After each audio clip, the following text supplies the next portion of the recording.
Olá, está no ar mais uma edição do Link CNJ.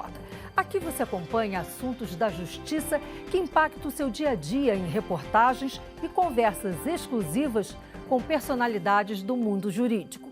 E hoje vamos falar sobre o relatório Justiça em Números, que acaba de ser divulgado pelo Conselho Nacional de Justiça. O relatório mostra um avanço significativo do desempenho da justiça brasileira em 2021, na comparação com 2020, o ano em que o mundo foi surpreendido pela Covid-19. Em 2021, mais de 27 milhões de novas ações ingressaram na Justiça, um aumento superior a 10% em relação a 2020. E o número de casos solucionados cresceu 11,1%. Já o índice de produtividade de magistrados subiu 11,6%. O ano de 2021 a gente viu como um ano basicamente de retomada, né? Porque em 2020 houve uma redução, né, do número de processos que ingressam na justiça, né, julgados, em razão da pandemia, né, e em razão de toda a reestruturação que o judiciário foi obrigado a fazer, né, não só o judiciário, mas como todo mundo. E em 2021 a gente vê uma retomada bastante significativa, com aumento da produtividade, com aumento do número de processos ingressados na justiça, né, aumento do acesso à justiça, e melhoria também dos indicadores de produtividade, como, por exemplo, redução da taxa de congestionamento. O Justiça em Números ainda mostra o avanço da tramitação eletrônica no judiciário. 97% das novas ações já chegaram à Justiça em formato eletrônico. E 8 de cada 10 processos de anos anteriores já estavam digitalizados. Esse relatório foi digamos, um marco importante na parte de avanço de dados e qualidade da informação, porque foi a primeira vez que o relatório Justiça em Números foi calculado a partir do DataJud. O que isso significa? O DataJud é uma base de dados nacional, a maior base de dados do Brasil, que reúne quase 300 milhões de processos de tramitação, 7 bilhões de movimentos processuais, e essa grande base de dados, ela permite com que a gente gere estatísticas com maior grau de confiança. Para falar sobre o assunto, eu converso agora online com as juízas auxiliares da presidência do CNJ, Ana Lúcia Andrade de Aguiar e Lívia Cristina Marques Pérez. Doutora Ana Lúcia, nós estamos no 19º número do Justiça em Números. A senhora poderia fazer uma retrospectiva como a senhora vê a evolução desse instrumento da justiça? O relatório Justiça em Números, ele é um relatório bastante importante, o nosso principal relatório de dados do Poder Judiciário, tanto os dados processuais como dados de receita e despesas, e ele teve a sua primeira edição em 2004, ainda com menos indicadores do que nós contamos hoje, e em 2009 nós tivemos inclusão de diversos outros indicadores, um aprimoramento do relatório Justiça em Números, especialmente em decorrência da Resolução 76 do CNJ, e desde 2009, então, viemos contando essa série histórica e apresentando os dados da série histórica do Poder Judiciário. Doutora Lívia, quais os pontos que a senhora destaca deste último número? O último número ele traz a grande novidade é que se deixa de se buscar os dados do Poder Judiciário a partir de formulários, dados processuais, e passamos agora a utilizar o DataJud, que é a base de dados do Poder Judiciário. Então, é um grande avanço que vamos trabalhar agora em cima de dados que os tribunais produzem de uma forma mais otimizada. Qual um número que a senhora destacaria, um dado importante deste relatório?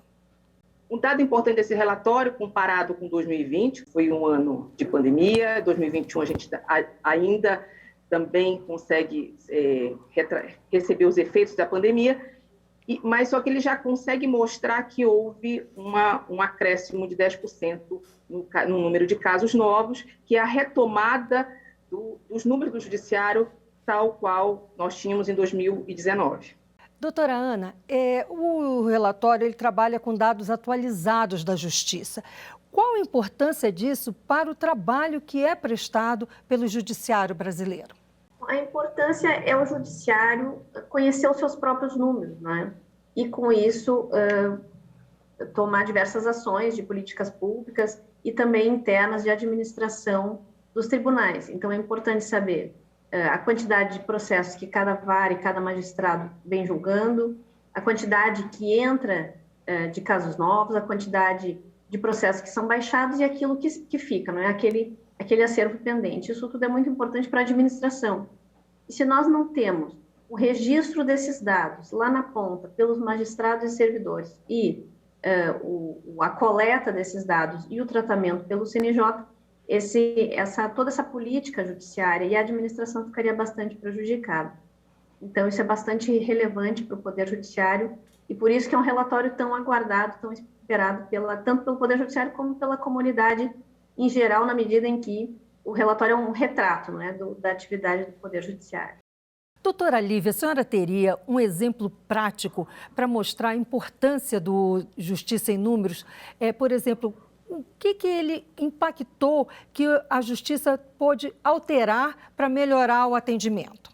O Justiça em Número tem duas finalidades que são essenciais. Uma é um instrumento de gestão, porque a partir dos números que são relatados no Justiça em Número, as políticas públicas podem ser desenhadas, políticas públicas judiciárias, e também é o eixo da transparência, que é dar uma satisfação para a sociedade de tudo aquilo que está sendo feito no Poder Judiciário.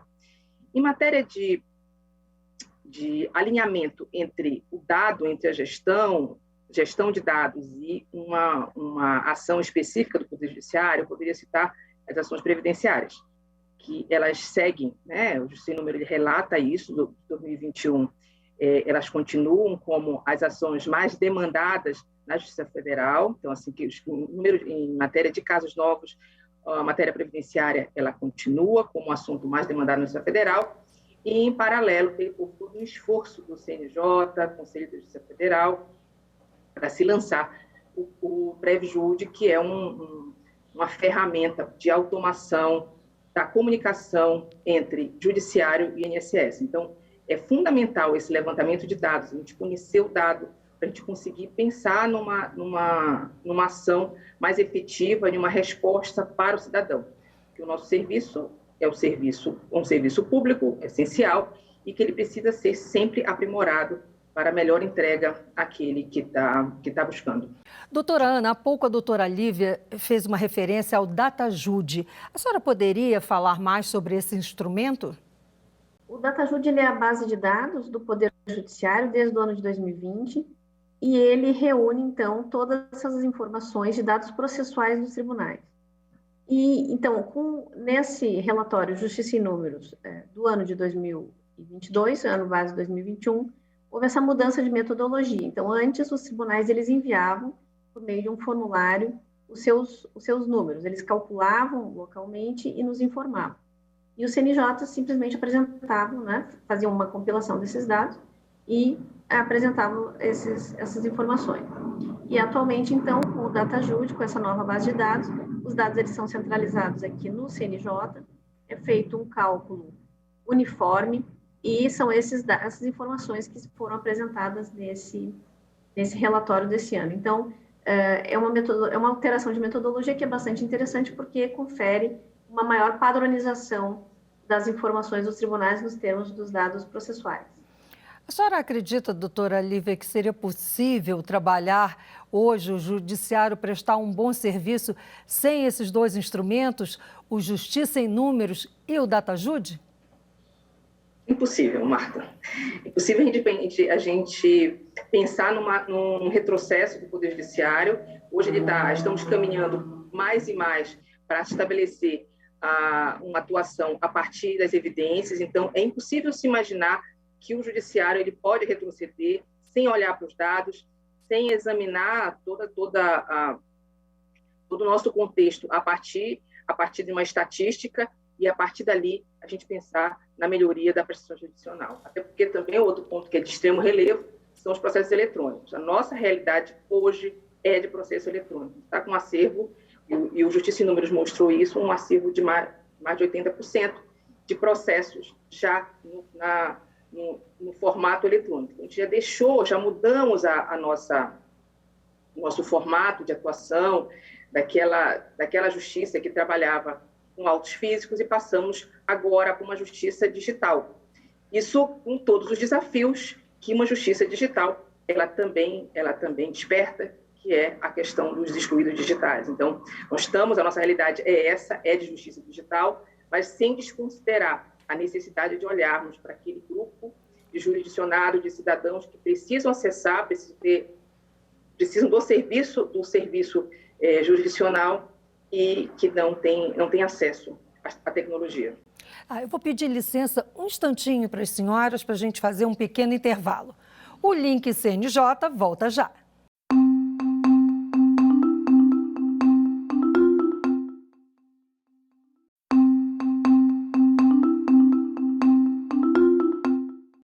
O Link CNJ está de volta e hoje falamos sobre o relatório Justiça em Números, que foi recentemente divulgado pelo Conselho Nacional de Justiça. As nossas convidadas são as juízas auxiliares da presidência do CNJ, Ana Lúcia Andrade de Aguiar e Lívia Cristina Marques Pérez. Doutora Ana, os dados estatísticos agora vão fazer parte de um painel de estatísticas, do Conselho Nacional de Justiça. A senhora poderia ampliar mais sobre esse assunto?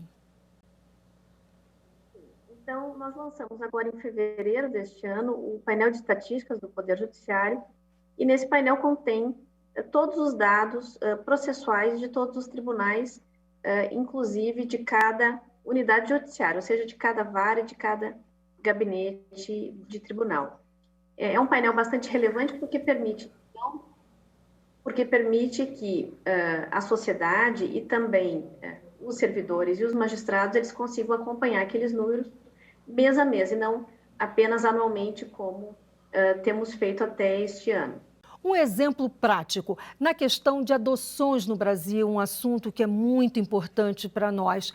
De que forma esse painel vai ajudar a promover, as adoções no país? Em relação às adoções, nós temos um sistema específico das adoções, que é o SMA, que controla e auxilia na promoção das adoções. Nós temos, inclusive, agora uma nova funcionalidade no SMA, que é a chamada busca ativa. Então, é possível os pretendentes à adoção também ver as crianças a serem adotadas, todo o histórico, também a foto, etc. E, pelo painel de estatísticas, nós conseguimos também acompanhar os dados mais genéricos em relação às adoções. E agora eu pergunto à doutora Lívia, quais órgãos do Judiciário são mais beneficiados pelo Justiça em Números? O Justiça em Números ele se dirige a todos os órgãos do Poder Judiciário, porque ele vai tratar tanto de números processuais, de processos, de movimentação processual e ingressos de ações, baixas de ações, como também de dados administrativos, A questão da despesa do Poder Judiciário ela está exposta ali. Então, é uma compilação anual de dados que tem uma serventia geral para o Poder Judiciário. Então, ele é muito aguardado, ele é esperado tanto pelos integrantes do Poder Judiciário como pela sociedade, por conta desses dados que ele vai apresentar, no sentido de mostrar toda a nossa atuação durante o ano anterior. Que quando se divulga em 2022, essa edição de 2022, na verdade, ela se refere ao ano base 2021. Então, é um balanço. Na verdade, o Justiça em Números pode ser traduzido como um grande balanço das nossas ações e do nosso desempenho do ano anterior. Doutora Ana Lúcia, o Justiça em Números traz também informações sobre o programa Justiça 4.0. Foram bons esses números? Sim, foram números interessantes. Nessa gestão do ministro Fux, durante a pandemia, foram implementadas algumas iniciativas. Então, como, por exemplo, o balcão virtual, que é possível o cidadão acessar de uma maneira fácil as unidades judiciárias para saber notícias dos seus processos. Também o juízo 100% digital e os núcleos 4.0. Especialmente os núcleos 4.0 foram bem recebidos pelos tribunais, que puderam, assim, realizar internamente uma boa organização, digamos assim, do seu trabalho, e o relatório também faz menção a essas iniciativas. Eu perguntaria agora à doutora Lívia, os números deste ano vão beneficiar o que no próximo ano? Ele vai propiciar o número que foi apontado no relatório, ele tem que propiciar ações, né? Ações do próprio Poder Judiciário para a melhoria do serviço. Então, é essa que é a finalidade quando os dados são apresentados, é isso que se quer. A gente quer apura-se o dado, trabalha-se o dado para se pensar no desenho de uma política judiciária que seja adequada àquilo que foi apontado, inclusive em matéria de dados que não são tão positivos como taxa de congestionamento, por exemplo, das execuções fiscais, que é um dado que se mantém alto, quase 90%, é o percentual da taxa de congestionamento da execução fiscal. Isso exige uma ação do Poder Judiciário, coisa que já vem se fazendo. Existe um projeto específico nas execuções fiscais, que é para a gente automatizar e estabelecer mais governança nos processos de execução fiscal, que eles representam mais de 30% do nosso acervo. Então, a gente tem que considerar, no caso específico da execução fiscal, são ações que são movidas pelo próprio poder público. Então, é o Estado de administração que movimenta a máquina judiciária para a cobrança de suas dívidas, e essa cobrança não está sendo tão eficaz no sentido de que os números apresentam 90%, cerca de 90% em taxa de congestionamento. Eu agradeço a participação das senhoras e peço que façam as considerações finais sobre o assunto que nós tratamos hoje, o Justiça em Números. É interessante ressaltar que, em relação à Justiça em Números, ele é um relatório apresentado pelo Conselho Nacional de Justiça, mas ele é apenas um ponto de partida, ou seja, a partir daqui é importante que nós tenhamos assim, uma comunidade de pesquisadores, também pessoas dedicadas a isso nos tribunais, para que, a partir daqui, a gente consiga realmente tirar conclusões e continuar essa pesquisa mais qualitativa, digamos assim, em cima desses números. A Justiça em Números, ele está divulgado, está lançado, então é um trabalho hercúleo do Poder Judiciário, né, no levantamento, na preocupação hoje que já está estabelecida, na preocupação com os dados, e também do Conselho Nacional de Justiça, que compila todos os dados e apresenta à sociedade. Então, como colocou a doutora Ana, essa questão da sociedade se voltar, a sociedade acadêmica se voltar para a pesquisa do Poder Judiciário, isso é importantíssimo, e também como repisando a necessidade da gente trabalhar melhor, e aí é um olhar interno do Poder Judiciário, trabalhar bem os dados para fins de desenho das melhores práticas para 2023, né? Que se os dados são de 2021, mas a gente está pensando hoje, o lançamento de 2022, é pensar em 2023 de uma forma de melhoria da prestação jurisdicional. Bem, chegamos ao fim da nossa entrevista. Eu agradeço mais uma vez as participações das juízas auxiliares da presidência do CNJ, Ana Lúcia Andrade e Lívia Pérez. Agora o link CNJ dá notícias da Justiça. Vamos fazer um giro pelos estados e pelos tribunais do país. A Justiça Federal da Primeira Região, com sede em Brasília, finalizou a migração de processos para o PJE, o Processo Judicial Eletrônico. Esse é mais um passo em direção à tramitação processual exclusivamente pelo sistema PJE, conforme política pública estabelecida pelo CNJ. A Central de Regulação de Vagas para o Sistema Socioeducativo do Rio Grande do Sul já está em funcionamento. A criação da central foi uma recomendação do Conselho Nacional de Justiça. O objetivo é evitar a superpopulação nas unidades que atendem adolescentes em conflito com a lei. A Almenara, no Vale do Jequitinhonha, em Minas Gerais, ganhou uma APAC, Associação de Proteção e Assistência ao Condenado. Esta é uma forma humanizada de lidar com a ressocialização de pessoas condenadas à perda de liberdade. Nas APACs não há policiais nem armas. Os próprios presos cuidam das instalações, podem estudar e trabalhar, por exemplo. O Brasil tem 63 APACs em funcionamento, 47 estão em Minas. Esse modelo humanizado de cumprimento de penas tem um resultado expressivo nos índices de reincidência, enquanto no sistema penal tradicional a média é de 80%, aqui nas APACs, menos de 14% dos recuperandos voltam a cometer crimes.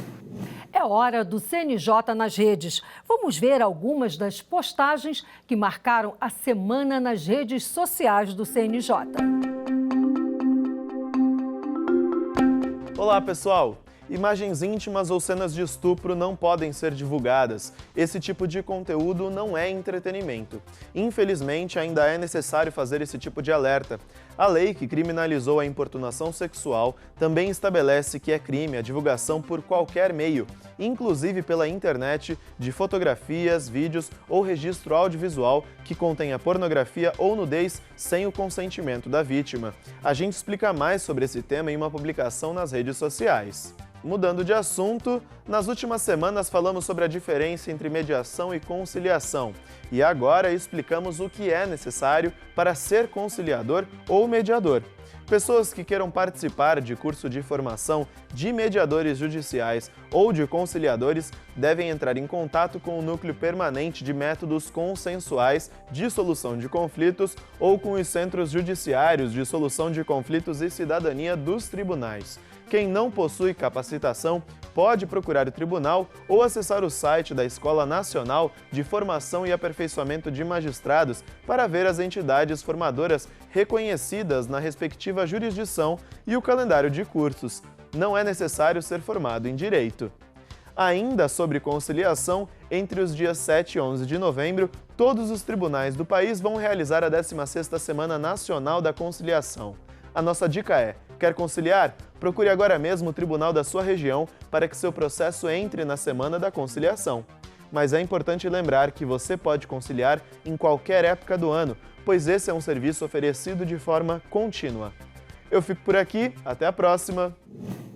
Vamos agora ao quadro Uma História, aquele momento em que um juiz ou uma juíza conta um caso que marcou a carreira dele ou dela. Confira a história de hoje. Meu nome é Ana Maria Duarte Amarante Brito, sou desembargadora do Tribunal de Justiça do Distrito Federal e Territórios, e eu quero dizer que eu tive a honra de ser relatora do Justiça em Números no tocante ao segmento dos tribunais de justiça, da Justiça Comum dos Estados e a Justiça do Distrito Federal. Isso em 2013, 2014. E o panorama, naquele momento, poderia parecer até um tanto inquietante, uma vez que havia um estoque enorme de processos, sabidamente sempre com um número reduzido de juízes, temos muitas vagas, todos os cargos da magistratura no país, mas vejam bem, houve uma série de avanços, sempre com incentivo do nosso Conselho Nacional de Justiça. Primeiro é incrementar a busca de meios mais adequados para a solução de conflito. Não é meios alternativos, é o meio mais adequado que deve ser buscado, certo? Dependendo das possibilidades. Por exemplo, em relações continuativas, tá aí, em direito de família, é muito mais adequado se buscar conciliação, mediação, na mediação, inclusive, com a construção pelas partes de uma solução para aquele litígio, o mediador apenas atuante como aproximador das partes, e isso já permitiu realmente uma solução mais rápida de muitos processos. Outra questão também é o aperfeiçoamento da nossa legislação processual, o novo Código de Processo Civil, que trouxe, assim, aquele incentivo a se aprimorar cada vez mais a vinculação a precedentes. Claro, há divergências, debates, mas há um momento em que, em nome da igualdade de tratamento das partes, da isonomia, que então se busca vinculação a precedentes com a mesma solução jurídica, principalmente a litígios muito repetitivos. Com essas questões e mais um aprimoramento das relações interinstitucionais, com a colaboração do Ministério Público, da Defensoria Pública, da Procuradoria do Estado, aqui nós temos colaboração da Procuradoria do Distrito Federal e também da seccional nossa da Ordem dos Advogados do Brasil. Foi possível, então, melhorarmos o panorama, e aí assim continuamos, sempre com permuta de boas práticas para que aperfeiçoemos a prestação desse serviço. E vamos na luta, continuamos tentando aí, aperfeiçoamento cada vez maior. Bem, chegamos ao fim de mais um Link CNJ. Muito obrigada a você que esteve com a gente até agora. Até o próximo programa.